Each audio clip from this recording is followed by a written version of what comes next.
Job भी कर रहा है और साइड बिजनेस भी कर रहा है, तो वो मैनेज कैसे करे? आपके पास कोई सजेशंस, कोई गाइडलाइन इस तरह की है कि वो इसको इस तरह से मैनेज कर सकता है? बिल्कुल। देखिए, सबसे पहले तो जैसे मैं लोगों को ये कहता हूँ, यार वो काम स्टार्ट करें जिसमें आपका दिल लगता हो, सही ना, यानी जो आपका पैशन हो या जिसमें आप जो है ना वो आपको मज़ा आता हो।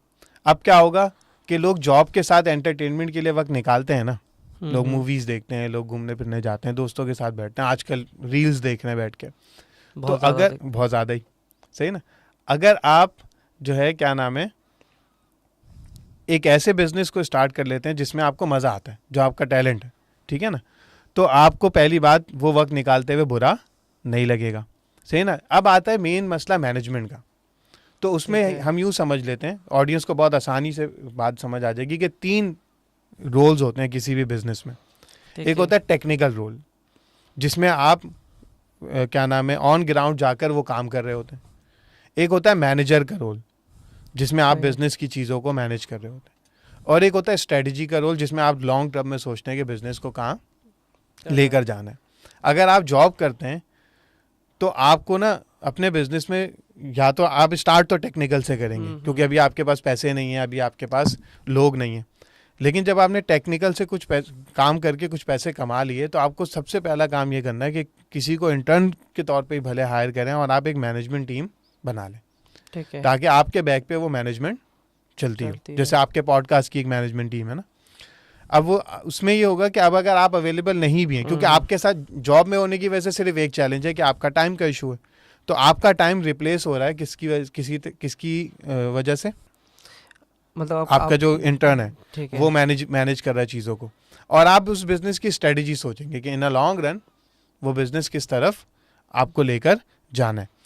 अच्छा, अब होता क्या है कि जैसे जैसे आप तरक्की करते जाते हैं, आपने अपना रोल स्ट्रेटजी वाला बढ़ाना होता है, ठीक है, और मैनेजमेंट का रोल आपने आउटसोर्स करना होता है या लोगों को हायर करके करना होता है। और टेक्निकल वाले में आपने देखना होता है कि अगर तो आपकी फेस वैल्यू पर ही काम है तो फिर जाहिर सी बात है आप ही टेक्निकल चीज़ कर रहे होंगे। लेकिन अगर आप टेक्निकल में भी लोगों को डेवलप करना शुरू कर दें, तो फिर आप एक बड़ा बिजनेस बना सकते हैं, जिसमें आपका काम सिर्फ स्ट्रेटेजिक मूव्स लेना होता है और बाकी मैनेजमेंट और एंड सर्विस की जो डिलीवरी है वो लोग दे रहे होते हैं। ये फंड का भी तो इश्यू आ जाएगा ना, मैनेजर हायर करना, फिर पैसे भी तो चाहिए थे सारे। जी, बहुत आसान सी बात है। उसमें देखें, स्टार्ट तो हमने जब लिया तो हमने अपनी टेक्निकल सर्विस दे के स्टार्ट लिया। जब हमने अपनी टेक्निकल सर्विस स्टार्ट करके लिया और हम जॉब भी कर रहे हैं, तो पहला तो उसूल ये है कि भाई वो पैसे उड़ाने नहीं है। सही ना, घर जॉब से ही चला है, समझें कि कोई एडिशनल पैसे नहीं आ रहे। अब मुझे ये बताएं, अगर इस वक्त हम पाकिस्तान में इंटर्न को हायर करना चाहें, आपके ख्याल में एक इंटर्न को अगर आप दिन में 8 घंटे के लिए एंगेज करते हैं, कितनी सैलरी होगी? 20 तो 30 प्लस माइनस कर ले, 30 मतलब 30-20 के आसपास मिल जाता है, बहुत आराम से मिल जाता है। आराम से मिल जाता है। 30,000 अगर करें, साल के कितने हो गए? 2,40,000? नहीं, 3,60,000 हो जाएंगे।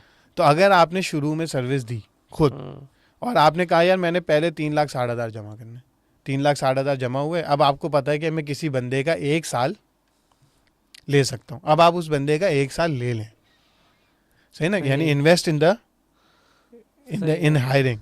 अब लोग क्या करते हैं, लोग वो पैसे आते हैं ना, तो लोग उस पैसे से फ्लेक्सिंग करते हैं, सही ना, गाड़ी ले लेंगे, घूमने चले जाएंगे, सही ना, और वो महंगी जगह पे जाके रील्स बना रहे होंगे, सही ना। हो सकता है दुबई का टूर कर लें, भाई आप नहीं करें ना, भी रुक जाए, आप पहले ये देखें आपके बिजनेस को किस चीज़ की ज़रूरत है।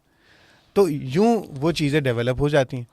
मैं तो कहता हूँ किसी से लोन भी ना लें, इन्वेस्टमेंट भी ना करवाएं, क्योंकि अपने पैसे होंगे ना तो आप बहुत उसको देखभाल के खर्च करेंगे। किसी और की इन्वेस्टमेंट या लोन है तो वो बाज़ औक़ात वो भी खर्च हो जाएगा और आप उस इंटर्न से या उस बंदे से बहुत अच्छा काम नहीं निकलवा पाएंगे। अरे इसमें एक और भी मिथ आती है ना यार, कोई अच्छा बंदा नहीं मिल रहा। ये भी तो एक मिथ होती है ना कि यार हमने बंदा रखा, भाग गया, छोड़ के चला गया। इस पे आपने कभी किस तरह के चैलेंजेस आपके पास आए हैं, क्यूरी आई है इस तरह की क्या? ये बहुत मैंने सुना है कि लोग बहुत बोलते हैं ये। अच्छा, अच्छे बंदे कैसे मिलेंगे? तो उसका जवाब ये है कि अच्छे बंदे नहीं मिलेंगे, अच्छे बंदे तो तैयार करने पड़ेंगे। आपको अपनी टीम पे इन्वेस्ट करना पड़ेगा, not in terms of incentive only. आपको उनके साथ इमोशनली कनेक्ट होना होगा और उनको अपने विजन से कनेक्ट करना होगा कि आप जो काम कर रहे हैं वो कितना ज़्यादा इंपॉर्टेंट है।